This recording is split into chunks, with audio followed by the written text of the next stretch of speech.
Hello friends, another video le tumalokor majole aisu. Aji chapter 2 English grammar or class 9 or 10 or phase and closure বিষয়ে আমি কিছু কথা জানিম যে phase and close কি হয় phase আৰু close ৰ মাজত কিবা ডিফাৰেন্স আছে নেকি সো এই বিষয়ে আমি জানিম প্ৰথমে জানিলো আহা phase কি phase definition to কৈ দিছো a phase is a group of words which makes a sense but not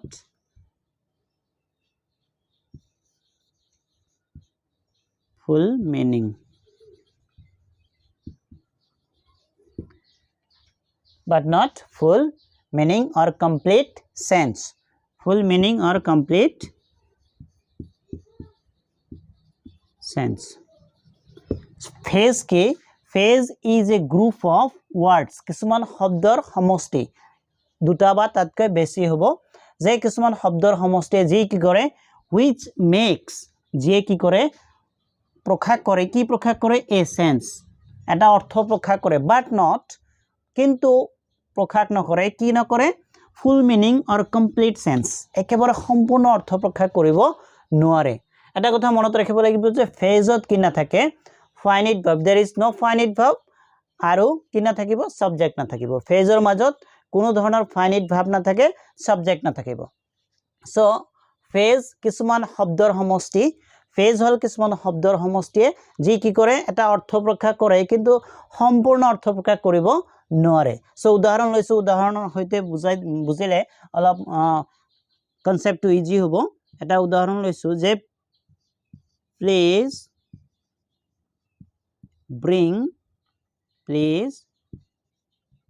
bring me a glass of water please bring me a glass of water a glass of water etu eta phase etur eta ortho ase a glass of water eta a glass pani কিন্তু ইয়াৰ সম্পূৰ্ণ অৰ্থ প্ৰকাশ কৰিব পৰা নাই যে complete sense to ইয়াৰ নাই এটো এটা বাক্য হোৱা নাই সো এটো এটা কি হৈছে ফেজ হৈছে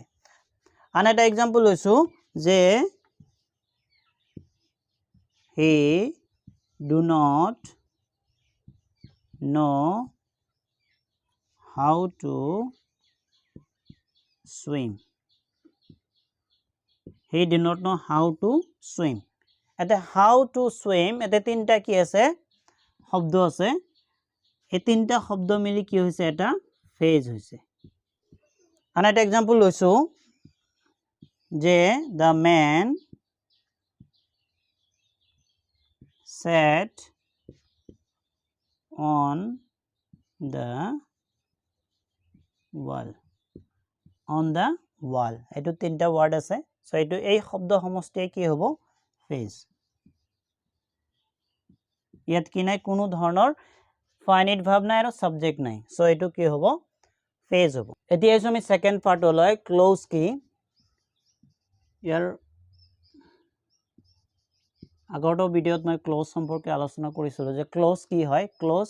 খণ্ড বাক্য যাক অসমীয়াত কি ক'ব খণ্ড বাক্য a clause is also a group of words a clause is a group of words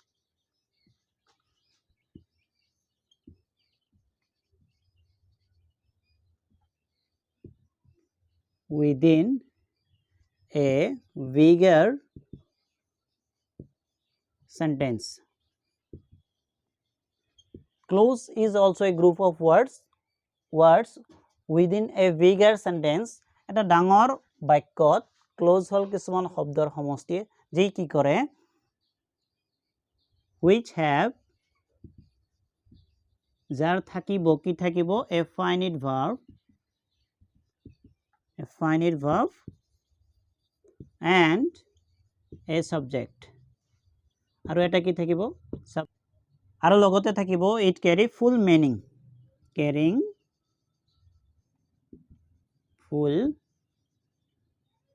meaning এতিয়া ক্লোজ আৰু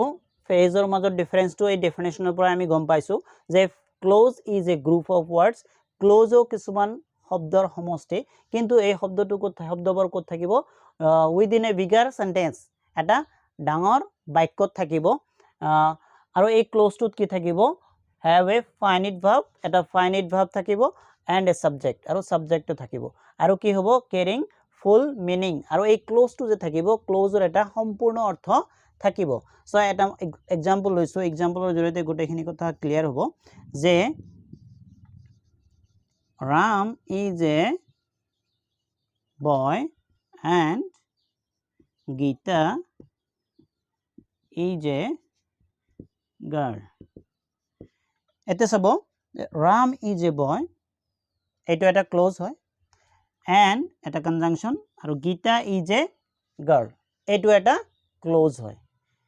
সো এই ক্লোজটোৰ কি আছে এটা ফাইনিট ভাৰ্ব আছে is এটো ক্লোজৰ এটা কি আছে ফাইনিট ভাৰ্ব আছে is এইটোৰ এটা সাবজেক্ট আছে Ram আৰু এইটোৰ এটা সাবজেক্ট আছে কি Geeta সো যে ক্লোজৰ আইডিয়াটো আহিল আমাৰ যে a clause is a group of words clause হল কিছুমান গ্ৰুপ অফ ওয়াৰ্ডস কিন্তু এই ক্লোজত কি আছে ডাঙৰ এটা সেন্টেন্সৰ ভিতৰত কিছুমান ক্লোজ থাকে সো এই ক্লোজবোৰৰ কি থাকে এটা ফাইনিট ভাৰ্ব থাকিব আৰু অবজেক্ট থাকিব আৰু লগতে এই সম্পূৰ্ণ অৰ্থ প্ৰকাশ কৰিব এতিয়া মই যদি এই সেন্টেন্সটো বেলেগকে মই কি কৰো লিখো যে Ram is a boy এতে ফুল স্টপ দি দিলো ফুল স্টপ দিয়াৰ লগে লগে এটো সম্পূৰ্ণ এটা কি হৈছে বাক্য হৈছে আৰু এটোৰ সম্পূৰ্ণ এটা অৰ্থ প্ৰকাশ কৰিছে ঠিক হেদৰে মই যদি এইটো সেন্টেন্স যে Geeta is a girl এটো যদি মই বেলেগকে লিখো তেতে হলে ফুল স্টপ দি দিও লাষ্টত এটো কি হ'ব এটা সম্পূৰ্ণ অৰ্থ প্ৰকাশ কৰিব পৰা ক্লোজ হৈ যাব সো এতিয়া আমি আহিম ফেজ এন্ড ক্লোজৰ ডিফাৰেন্স কি আছে ফেজ আৰু ক্লোজৰ কি ডিফাৰেন্স আছে আমি ডিফাৰেন্স খিনি বৰ্তমানে পাইছো কিছুমান কিন্তু মই ডিটেইলস আলোচনা কৰিব বিচাৰিছো what is the difference between phase and close এতিয়া phase আৰু close এই দুইটা কি হৈছে বাক্যৰ এটা শব্দৰ সমষ্টি a group of words কিন্তু phase আৰু closeৰ মাজত ডিফাৰেন্স হল নাম্বাৰ 1 phase আৰু closeৰ মাজত ডিফাৰেন্স হ'ব phaseত কি নাথাকে phaseত ফাইনিট ভাৰ্ব না থাকিব ফাইনিট ভাৰ্ব আৰু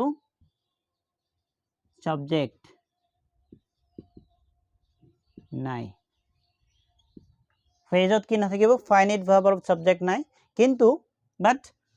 ক্লোজত কি আছে ক্লোজত ফাইনিট ভার্ব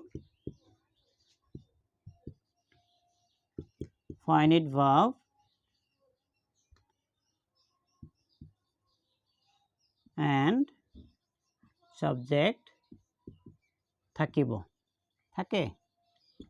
কি থাকে নাম্বার 1 ফেজত ফাইনিট ভার্ব আৰু সাবজেক্ট নাই কিন্তু ক্লোজত কি থাকিব ফাইনিট ভাৰ্বও থাকিব আৰু সাবজেক্টও থাকিব ফেজে কি কৰে ফেজে কি কৰে কৰিব অৰ্থ সম্পূৰ্ণ অৰ্থ প্ৰকাশ কৰে ফেজৰ এটা কি আছে সেন্স আছে কিন্তু সম্পূৰ্ণ অৰ্থ প্ৰকাশ কৰিব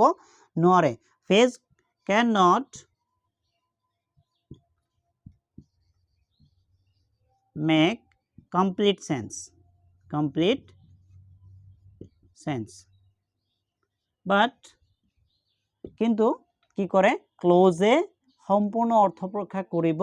পাৰে close makes complete sense close makes complete sense phase cannot make complete sense phase কি কৰিব নোৱাৰে সম্পূৰ্ণ অৰ্থ প্ৰকাশ কৰিব নোৱাৰে but close কি কৰিব পাৰে close সম্পূৰ্ণ অৰ্থ প্ৰকাশ কৰিব পাৰে সো এখানে মেইন ডিফাৰেন্স আছিল যে ফেজ আৰু ক্লোজৰ মাজত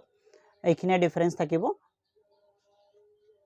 সো আজিলৈ মানে নেক্সট এটা ভিডিওত বেলেগ এটা চেপ্টাৰ নতুন এটা চেপ্টাৰ লৈ আলোচনা কৰিম আমি